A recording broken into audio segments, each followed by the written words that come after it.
It's time for Yahoo Finance's Market Minute. Stocks mixed as a downbeat data and comments from Treasury Secretary Scott Bessent add to worries about the economy ahead of this week's Fed meeting. Quantum stocks rallying as NVIDIA is set to hold a quantum day at its GTC conference. NVIDIA CEO Jensen Huang will host leaders from D-Wave, IonQ, and more on March 20th. And Affirm shares sinking as its rival Klarna replaces it as the sole provider of buy now, pay later loans for Walmart in the U.S. This comes after Klarna filed its initial public offering prospectus on Friday. And Netflix getting a boost after an analyst upgrade MoffettNathanson, raising the streamer to a buy from neutral and hiking its price target to $1,100, saying Netflix has won the streaming wars. That's your Yahoo Finance Market Minute. For more on what's trending, you can scan the QR code to track the best and worst performing stocks of the session.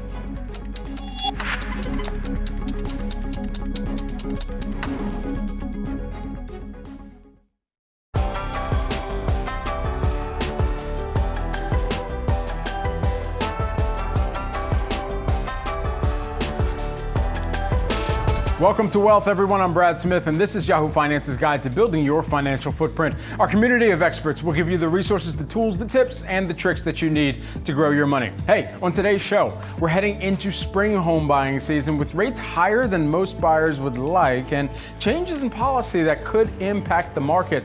I'll speak to an expert about where home builders are investing and what it tells us about the future of the housing market. And President Trump's tariff policies are already expected to have a major impact on American small businesses. I'll speak to an expert about that later on in the hour. Plus, it's travel week on Wealth, everyone. Ahead of the spring and summer travel seasons, we're bringing you tips from millennials and Gen Z to budget wisely for that upcoming vacation. All that and much more coming up today. But first, as we always do, let's take a look at some of the market action. We're 90 minutes into the trading day. Stocks right now, they are mixed for the U.S. major averages. You're seeing the NASDAQ lower fractionally, but some gains for the Dow and the S&P 500 here just about 90 minutes into trade. Investors recovering from several weeks of selling here that we've seen policy uncertainty, fueling some fears of an economic slowdown. So we want to bring you some of the investment strategies to navigate the uncertainty. Joining me now here on set, we've got Robert Pavlik, Dakota Wealth Management Senior Portfolio Manager. Good to have you back in studio with us, Bob. You actually lay out 4 key factors behind the market's decline. Break them down for us. Sure. Well, first we have the aggressive trade policies. That has really created uncertainty. And then we have uncertain monetary policies. A lot of people were expecting no change in rates for most of this year. All of a sudden now people are talking about needing a 50 basis point rate cut this week. Now, I heard that on TV this past week. I don't think it's coming, but it's a shock to hear such rapid changes in people's attitudes. Also, the fact that we don't have that much in M&A or IPO activity, that's upsetting the market. And then we have all this political and economic instability. But, I mean, let me be honest here and say that it's just really these trade tariffs, the quick, rapid implementation of trade tariffs, then the pausing, and then the restarting. It creates all this uncertainty in the marketplace. People can't forecast the future, which means modeling doesn't work. And so you don't know exactly how to value companies or stocks at that point.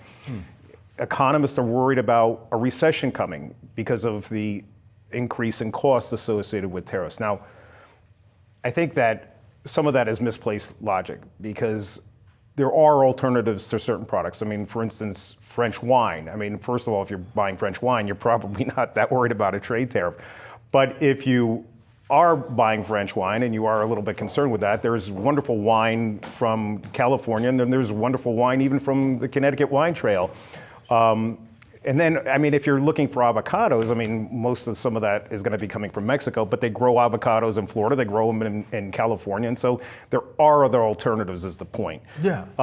So I remain fairly optimistic and that the economy will continue to grow. I've said before that I think the economy is going to grow between 2 and 2.5%. Maybe it's a little bit more like 2 to 2.25%, but I think we continue to grow. You mentioned that modeling becomes that much more difficult for strategists, for portfolio managers. So even as you're kind of navigating some of the uncertainty that has really spilled over into the volatility index, the fear gauge index as well for the VIX, Where are the top areas that you're seeing investors pile into right now? Well, most recently, you saw a lot of activity going into some of the pharmaceutical stocks, the drug makers, like Merck, for instance. I mentioned that even last time that I was on, that Merck was seeing a lot of activity. The biotechs, that's another area of the market that people have been flooding into because there is relative stability and you don't have to worry as much about the tariffs as far as the drug manufacturers.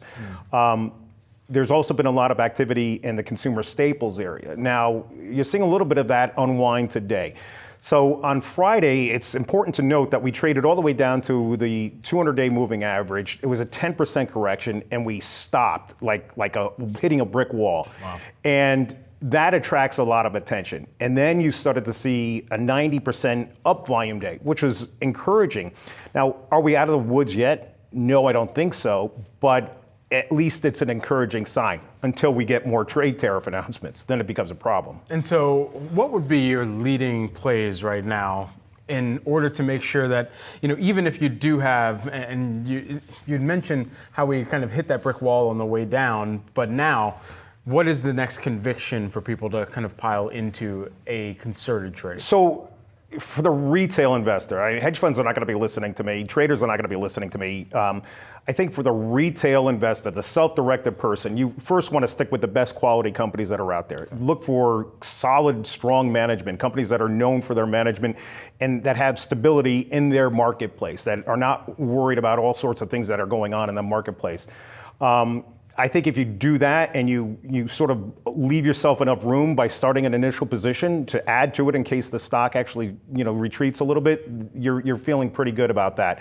Now, what we have done is that we've reduced our exposure to consumer discretionary and technology. It's not an easy decision to make. We like the companies, we're not married to them, but we do like them a lot. But sometimes you really have to make the tough decisions. And so we've raised cash, but we've also broadened out the portfolio into areas of the market that we think have gotten hit, but still represent great long-term potential.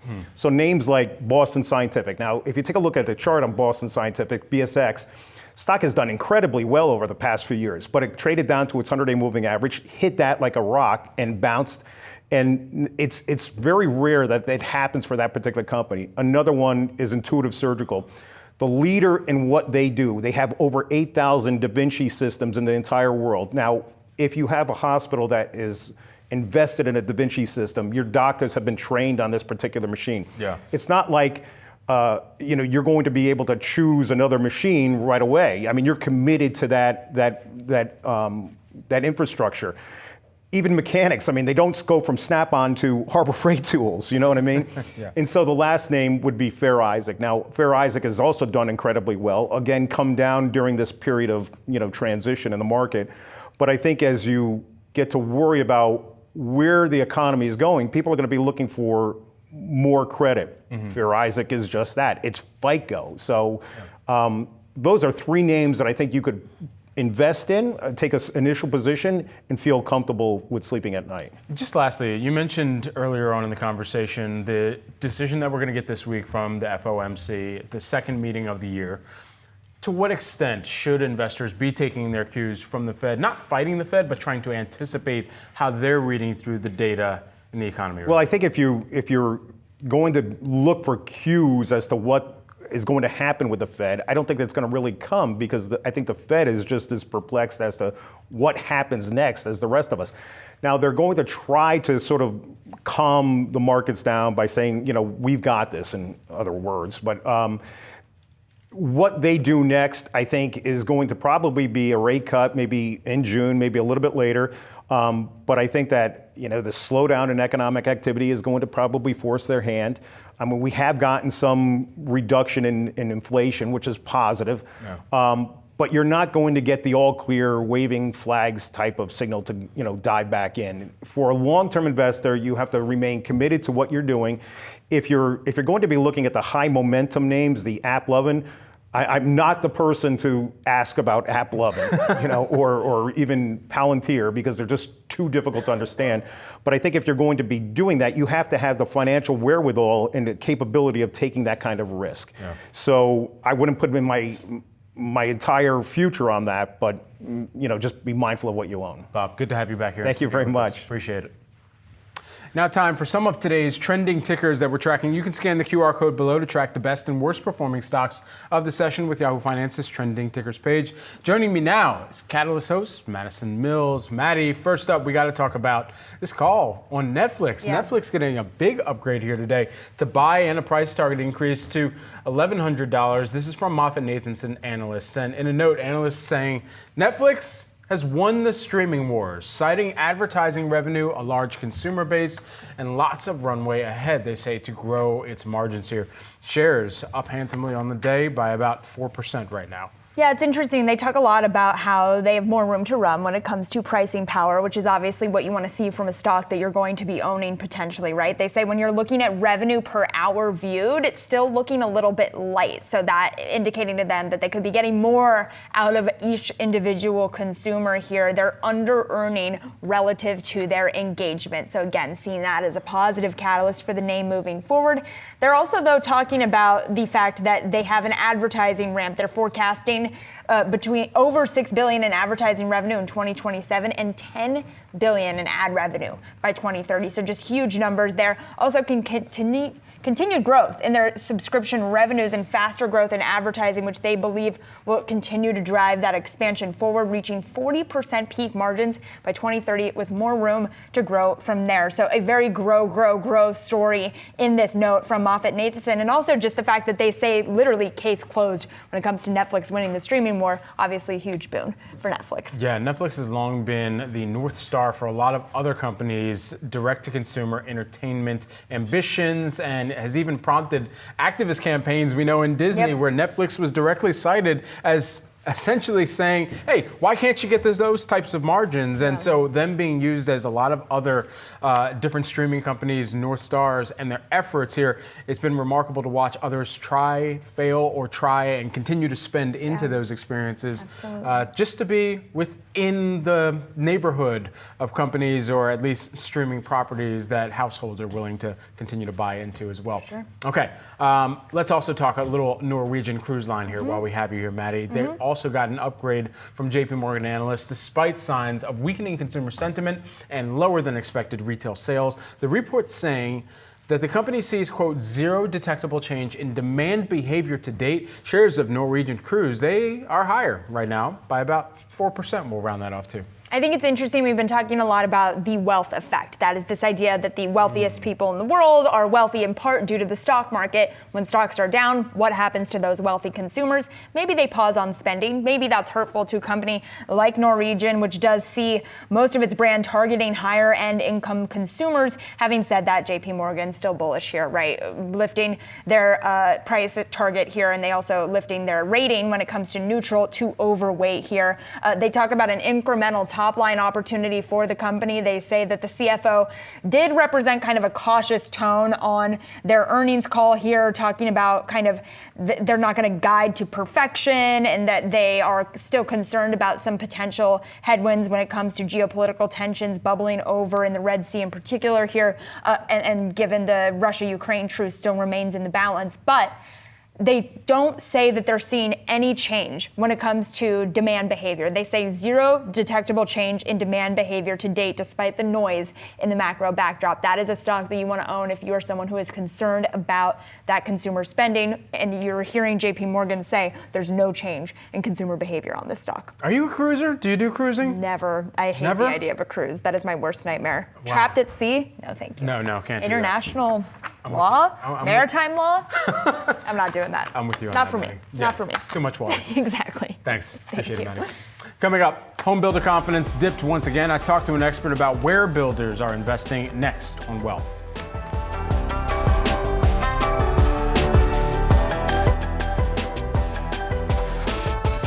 Home builder sentiment ticked down in March to a 7-month low. The survey from the National Association of Home Builders noted builders are feeling the pressure of elevated construction costs, among other supply-side challenges. Joining me now with more on the state of the housing market, we've got Katie Hubbard, Walton Global's Executive Vice President of Capital Markets. Good to have you here with us. So just take us into what builders are navigating right now from what you're able to see through some of the data points. Yeah, Brad, thanks so much for having me. So our builder clients, which are the top public home builders, they're definitely feeling the effects of the uncertainty in the marketplace and the volatility. The demand is still there. People still want to buy homes, but with tariffs and potential, deportation, increased labor costs, and still elevated mortgage rates, there's no surprise that home builder confidence did go down. From what you can quantify right now, what would be the impact of tariffs on the home builders and potentially the home purchasers, the buyers out there as well? Yeah, so we saw the tariffs under Trump's first administration. And so typically, what we're seeing is increased housing prices of up to $4,000 to $8,000 for lumber. And then also we're looking at, gypsum coming from Mexico, which is the product that is made for drywall. And then with China, we've got steel prices and appliances coming from China. So all of those tariffs combined, could potentially increase the housing prices, $5,000 to $10,000. But in the near term, home builders are building going into spring season with lumber that they purchased on lumber futures about 6 months ago. So we're really not going to see the effects until later this year on what that will do for the home builders. And then it is anticipated that they will push a lot of those costs onto the ultimate home buyers. However, it's important for them to keep their volume going, and they want to build the home, so they're going to just build smaller homes to really offset that cost to keep people comfortable at the average housing at the monthly payment, because that's really what the entry level home purchasers are sensitive to, that monthly home payment. So they'll just build smaller homes and adjust. What are some of the hot markets that you're hearing about from home builders right now, and where clients are investing either in land purchasers or just looking at for the rest of this year as viable opportunities? Yeah, because there's a lot of uncertainty. They're going to the markets that continue to do well for them. And that's really where people are moving. So you've got population growth, lower taxes, affordability, jobs. And so that's markets consistently. You're going to see Texas on that list. The top builders are very active in Texas. Also in the Southeast, places like Charlotte. You've got the Southwest. Phoenix is still a very desirable and dependable market for the home builders. They are also actually looking into getting into secondary and tertiary markets where land is more affordable and they can build more affordable houses. So you're looking at places like Louisiana that the home builders are venturing into. Wow, Louisiana. Okay, all right, cool. Might be time for me to brush up on some of my New Orleans dialect to the extent that it still exists. But at the end of the day, one of the major things that we're considering as well in this climate is affordability. And with that affordability, it's often been talked about, the affordability crisis and the efficiency of building up these new homes. How is that kind of holding par with one another as we're looking at consumers getting ready for the spring buying season here? Yeah, I mean, affordability continues to be an issue, and we need more supply. So there's two things. There's levers that the Trump administration can do, and that is really going and executing on the talk of deregulation. So that's making the permitting process easier. If you look at the regulatory costs going into a home, it could add up to 25 to 30% of the home cost just on the regulatory factors. So deregulating, making zoning laws more lax in certain places. Well, that is done at the local level. What Trump and his administration can do is really incentivize local jurisdictions to ease their zoning through tax cuts and funding. So that's one, is just deregulation. And really, tariffs are going to potentially cause inflation. And when you have inflation, that causes the 10-year treasury to go up. So really managing the tariffs effect on home building materials and the inflation, because the 30-year fixed rate mortgage is really highly correlated to the 10-year treasury. So we need to see the 10-year treasury go down to about 3.73 using today's spreads to get that mortgage rate below 6%, which I know there's a lot of people on the sidelines, and that's affecting the home builder confidence. People are still there wanting to buy homes, but they want the rates to drop below 6. So really bringing down rates is going to be another way that the Trump administration. They're also looking at local using U.S. forest land for domestic logging, with the lumber tariffs potentially coming on Canada. So talking about sustainably harvesting up to 280 million acres of U.S. forest land to bring down the housing costs. And then on the home builder side of what we can do on affordability is really building smaller homes cheaper and faster. So our builder clients, the public home builders, are looking at innovative ways to build homes cheaper and faster. So they're looking at new products like, for example, D.R. Horton just purchased 10 million sheets of plywood that were built from actually fast growing grass. And it saves about 12 trees per home. And it's a net carbon negative product. They're doing things like 3D printing. D.R. Horton invested in Boxable, which is you can literally buy a home and unfold it in a few days. But not all places will allow zoning, and not all states allow zoning for that type of a product. So again, going back to the deregulation, so home builders are incentivized to do these innovative builds. Yeah, extremely innovative time for home builds. I remember checking out at South by Southwest a couple years back some of that 3D printing of homes that is certainly getting fast-tracked and scaling up as well. Katie, good insights. Good to have this conversation with you. Appreciate it. Thanks for having me. The Trump administration announced 2 high-profile changes to Social Security it says are meant to combat waste and fraud. Here with more details, we've got Yahoo Finance's own Jordan Weissman. Jordan, what do we know about this?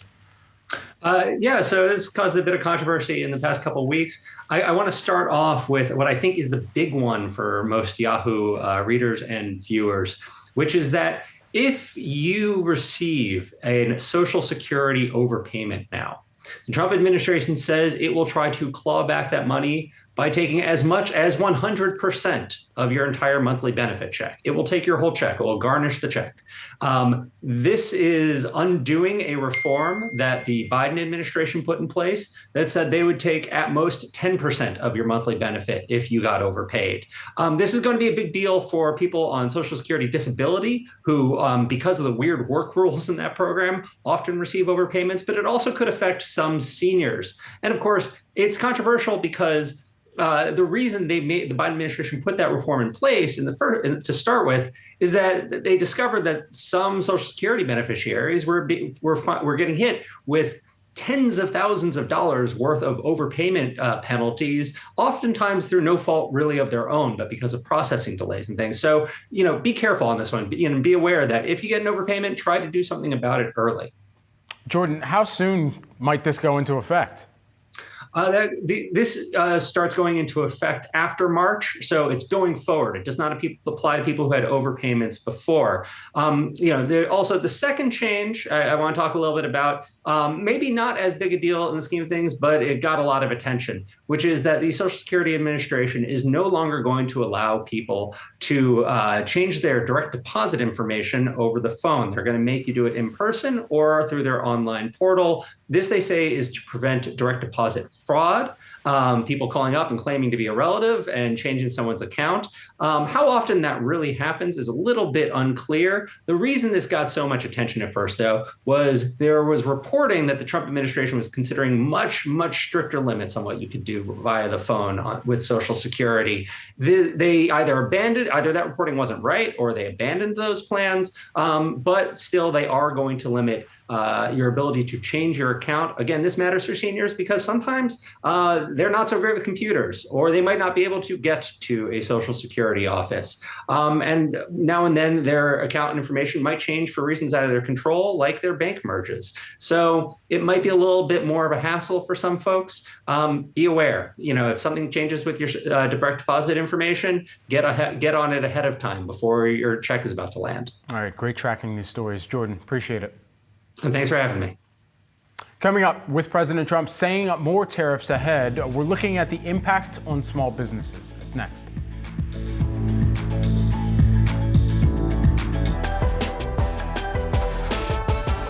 2 hours into the trading session, let's take a look how things are moving right now. The Dow Jones Industrial Average, which began the day in negative territory, you're now seeing it hold on to gains here. It's been in positive territory for the majority of the session. Right now, up 0.5%. The Nasdaq Composite, different story there. Even though we did begin the day in negative territory, we moved higher, but ultimately couldn't maintain some of those gains that we saw in the first hour of trade. As of right now, 2 hours into the session, we're down fractionally as it may be by about 0.3%. And the S&P 500, similar story as the Dow. Start off the day negative, now positive, up 0.2%. Speaking of the S&P 500, let's take a look at some of the sectors here. I'll just tab on over to our sectors for the 11 S&P 500 sectors here on the day. Ooh, that's a year-to-date view. I was wondering why we had some wild moves there. But taking a look at today's activity here as we've isolated it to this session, you've got consumer discretionary pulling up the caboose. That's down by about 0.4%. Real estate, that is up 1.7%, leading the pack. We've got majority of the sectors in the green, just two laggards right now. One of them is technology, though. XLK, flat, just barely to the downside. Was in positive territory earlier. Let's take a look at some of those mega cap tech stocks that you might have in your portfolio. Perhaps you've got one of them in your hands right now. Talking to you, Apple, AAPL. You're seeing the manufacturer of the ever popular iPhone, smartphone, lower right now by about 1.3%. You're also seeing Tesla, perhaps that's in the garage or in the driveway for you folks at home. You're taking a look at that skidding lower by about 5.6%. And ultimately, you have some other moves to the downside here, notably here for NVIDIA. Of course, you've got the GTC conference that we're going to be tracking. Our own Dan Haley is out there at San Jose. We're going to be hearing in for what all of the partners for NVIDIA and the CEO Jensen Huang in his keynote address have to say, and what the demand propensity looks like here that the company is seeing for this broader AI trade that this has certainly been the poster child of. All that considered, you've got a lot of green here on the screen, mostly gainers on the day, led by Intel. INTC right now is up by about 6.3% here on the day. All right, switching gears here. As President Trump promises, April 2nd will bring additional reciprocal and sector-based tariffs. Small business owners are uncertain about the economic landscape. The National Federation of Independent Businesses Volatility Index hit its second highest recorded level ever. Here with more on what business owners can do, we've got Mark Valentino, who's the Citizens President and Head of Business Banking. Mark, good to have you here with us. So let's just start there. How can small business owners best offset or get ahead of any potential tariffs that might hit certain parts of their business? Yeah, thanks, Brad, and great to be on again today. So first and foremost, small business owners must look at their supply chain right now and think about diversifying when they possibly can. So that could mean looking at countries that aren't under the tariff effect right now and trying to find supplies from those types of countries, or looking at domestic options here in the US to see if they can find potentially some cost savings on products made right here in America. Second, I would say, have to look at your overall business model right now and your operating model. Are there other ways that you can take out costs from your business, knowing that you're actually going to incur larger costs through tariffs? And I would also add to that, looking at banks that might have cash management tools to help you make more sophisticated decisions around your business would be smart. And finally, I think small business owners right now should also look at kind of consolidating their relationships amongst many banks. If they have several banks right now, try to consolidate amongst one bank. And that might give them better negotiation power in terms of terms and conditions on things like lines of credit and loans. And right now would be a really smart time. If you're a small business with positive cash flow, would be a really smart time to put in place a line of credit or some form of debt facility, so that if costs really elevate on you, you know that you have some kind of dry powder to help survive this period of time. How can small businesses invest in strategic growth even with this amount of uncertainty lingering? Yeah, Brad, it's a great question, and it's unfortunate a little bit because after the election, we saw some of the most optimistic survey results coming in from small business owners. And now you fast forward just 3 months and you're starting to see really a decay in optimism, both in the consumer and in small business owners. And that, to your question, has resulted in small business owners starting to suspend some of their thought process around strategic investment. Again, I think everyone just needs to take a minute here and take a breath, look at your business operations and determine how much you are affected by this tariff impact. Look at your customer base. How much are your customers willing to absorb higher costs if they need to? And then really strategically kind of focusing on, are there other things I can do to kind of mitigate the impact of tariffs on my business that might be able to kind of bring my costs more in line? I do not think that small business owners should pause investment strategy right now, because ultimately that's going to set them back potentially several years against larger competitors. Another place to look at would be technology and things like AI, all the new tools that are rolling out so quickly, faster than we can even keep track. Are there technology tools or AI tools that can cause your business to become more efficient? that would allow you to have more confidence in making an investment right now than you otherwise would. And so what are the top areas of investment for small businesses that we typically see? Is it labor? Is it enhanced product, or trying to work through some of the partnerships that they have? How should they be thinking about that? Yeah, absolutely. It's a bit of all of the above. Most small businesses, when they get to kind of a profitability level, are thinking about ways to scale up. How can I take my kind of, let's say, one store model or one distribution point and enhance that and scale that across multiple points of distribution or sales? And so that's a combination of labor. It also includes things like technology spend. And so when you're dealing with higher costs on your supply chain and vendors, for example, you're less likely to make investments in technology because those are fairly substantial for a small business, right? $100,000 technology investment for a small business would be a massive investment. And so I would say, as they think about ways to scale their business, now is really a time to look at their overall operating model and say, okay, we don't know how long these tariffs are going to be in place for. We don't know what kind of impact they're going to have over the long term on the consumer. Certainly optimism not looking very positive right now, but we haven't started to see the effects economically yet today. And so are there investments that you can make as you think about scaling your business that mitigate, increase sales, for example, and possibly mitigate that you might have a smaller operating margin than you otherwise would? And I think that last point is really important. Even though your operating margin may go down, you still might be profitable, even if you have to pass some cost on to the consumer. So a really smart thing to do right now, because you can't control these tariffs, right? A smart thing to do would be looking at how you could scale sales in a much larger way. So if you do have a smaller margin, at least you have much higher volume in sales. Just lastly, while we have you here, Mark, and I know you have the pulse of small businesses, and many of them looking for areas to be more efficient, more profitable as well. And on a technological basis, many of them are trying to ask themselves, how can I leverage things like artificial intelligence in order to kind of streamline some of the efforts or take out the mundane tasks from having to be a drag on my time? Yeah, Brad, it's one of my favorite topics right now because we always talk about kind of the technology gap between larger customers or larger companies and smaller companies. And take the tariff issue aside, and we don't know how long that's going to persist, and it will probably harm small businesses much more than it's going to harm a larger kind of global company.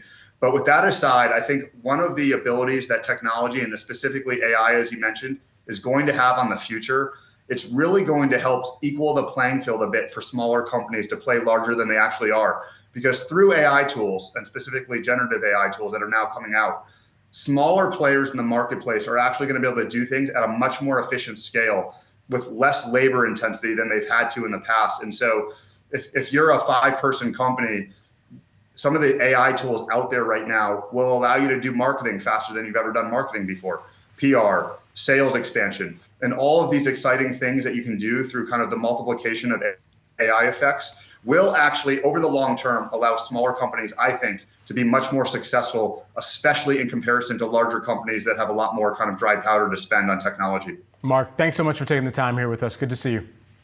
Thank you, Brad. Likewise. Coming up, everyone, we've got travel budgeting tips for millennials and Gen Z next on Well.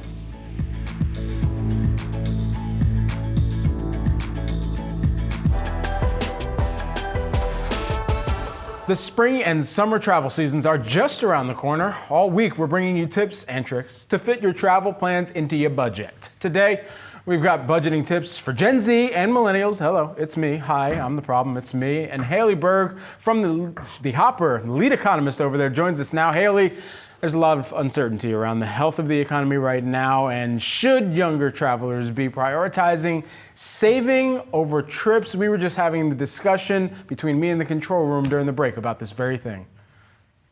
Really, travelers can do both, save and keep a little bit left over for spending on travel. It all comes down to flexibility and maybe some changing of expectations. We've seen a lot of high-cost vacations booked, especially to destinations like Tokyo and Sicily, especially by younger generations of travelers in the last few years.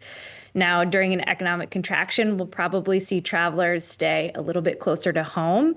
But there is still a lot you can do within a travel budget close to home: staycations, more domestic and regional flights, and planning ahead to reduce the cost of travel. But flexibility is really key. Even if a budget is shrinking, being flexible on where you go and when can really impact your budget. My favorite example, everyone loves a summer vacation. If you shift your summer vacation dates from July and August to September, you can save about 30% on your hotels and your flights. Huge savings for someone who's on a budget. Wow. So how can we optimize our travel planning to stay in budget? Flexibility is number one, especially on when you travel. If you can say you're going away for spring break, if you can shift your dates to weekday departures and skip that Sunday return, maybe come back on a 6 a.m. flight Monday morning, you can save hundreds on international airfare and typically around $75 on domestic airfare. But I also love to say, follow the deal, not the destination. Oftentimes we have an idea of where we want to go on vacation. Maybe it's a beach getaway, maybe it's a European vacation.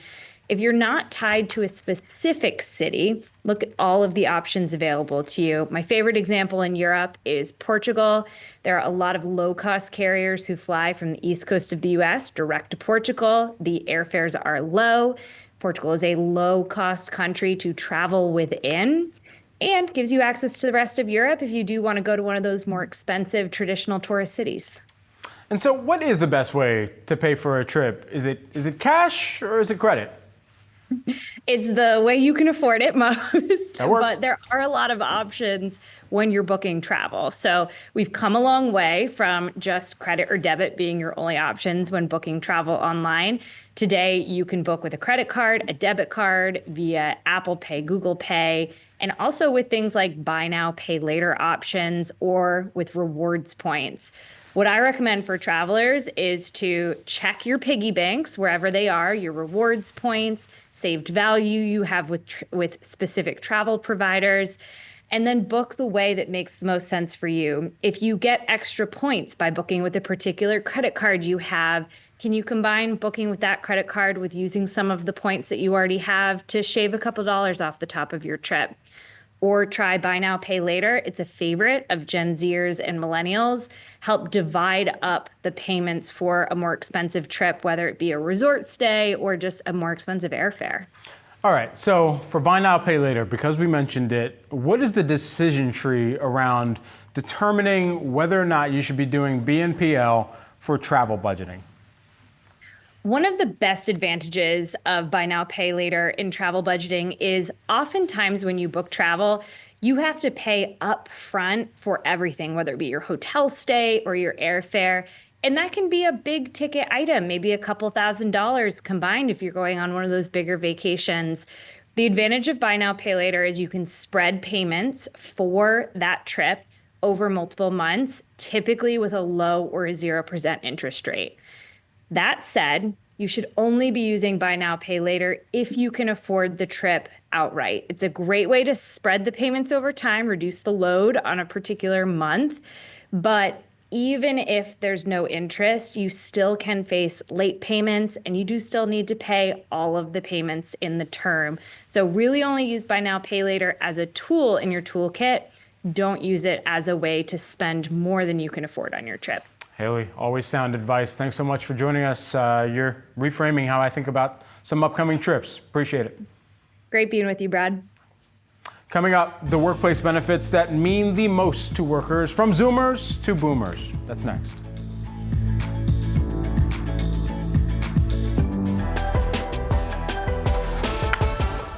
A programming note. On today's episode of Financial Freestyle, host Ross Mack spoke with the CEO of Alex, which uses AI to help people with estate planning.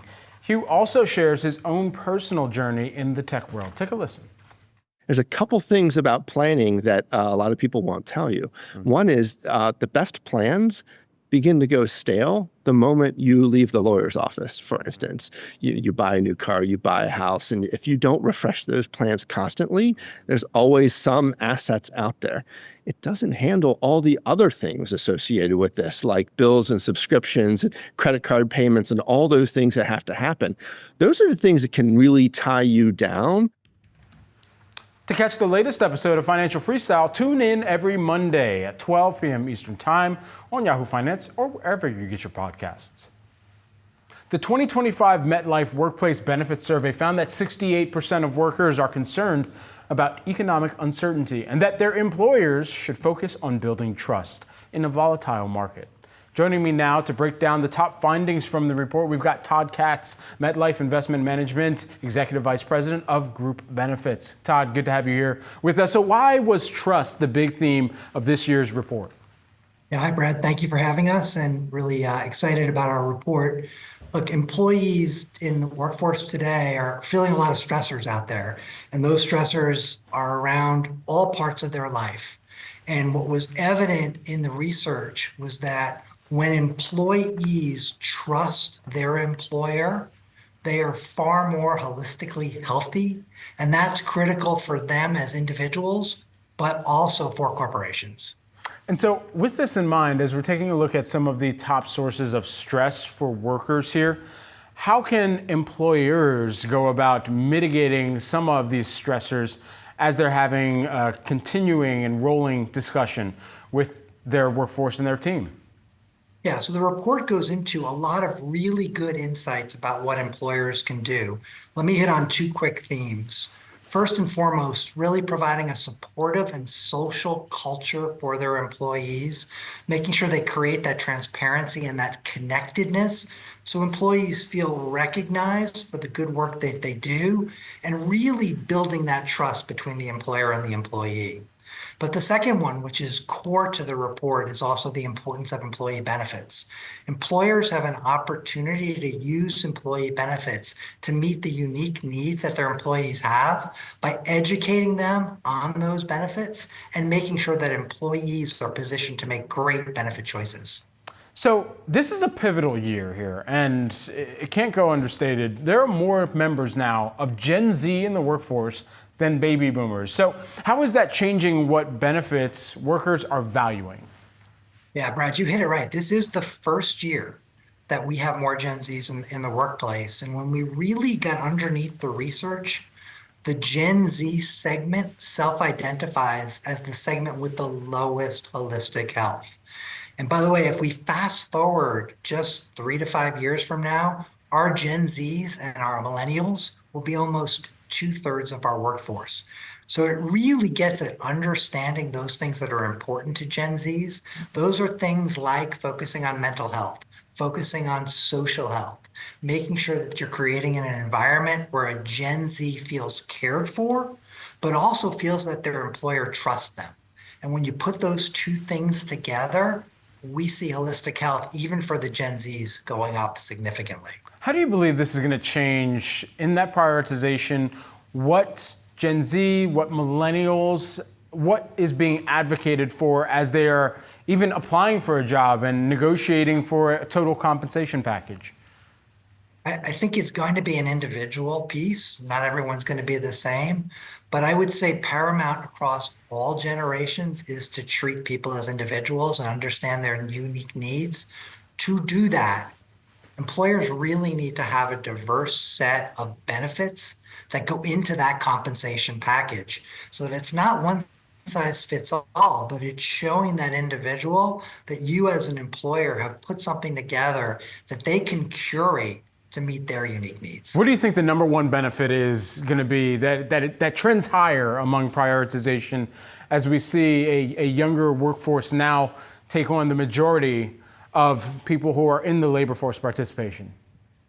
Yeah, so there's, I wouldn't call out one specifically, but I'd say two things that are important. Having good comprehensive health care is table stakes. Every employer needs to do that. The advice we would give employers is to put together a broad shelf of products that are as unique as pet insurance or legal services or supplemental health, or even things that are designed to address unique diagnosis of specific employees are going to be key to success. The point there is not to design one thing, but give those employees the choice the education and tools to make those choices, and then make it really easy for them to use those benefits. Yeah, Todd, if you do come across anybody that can help me insure a Maine Coon Tabby cat mix, then my goodness, you would have a lot of concerns that get quelled within my household. Todd, appreciate the time. Happy to be here, Brad. Have a great day. You too. Let's do a final check of the markets here as we are just minutes away from the 12 noon marker Eastern time right now. Taking a look at the Dow and the S&P 500, they're holding on to gains, fractional as they may be. The Dow is leading the pack by about 0.5% right now, 200 points in positive territory. The NASDAQ, the tech-heavy average, still in the red. Right now, you're seeing that lower by 0.3% here. We've got a lot more trading session left. However, we don't have any show left. That's it for Wealth. I'm Brad Smith. Thank you for watching. You can stay tuned for Market Domination with Julie Hyman and Josh Lipton. That comes up at 3 p.m. Eastern Time. They'll count you down to and through the market close.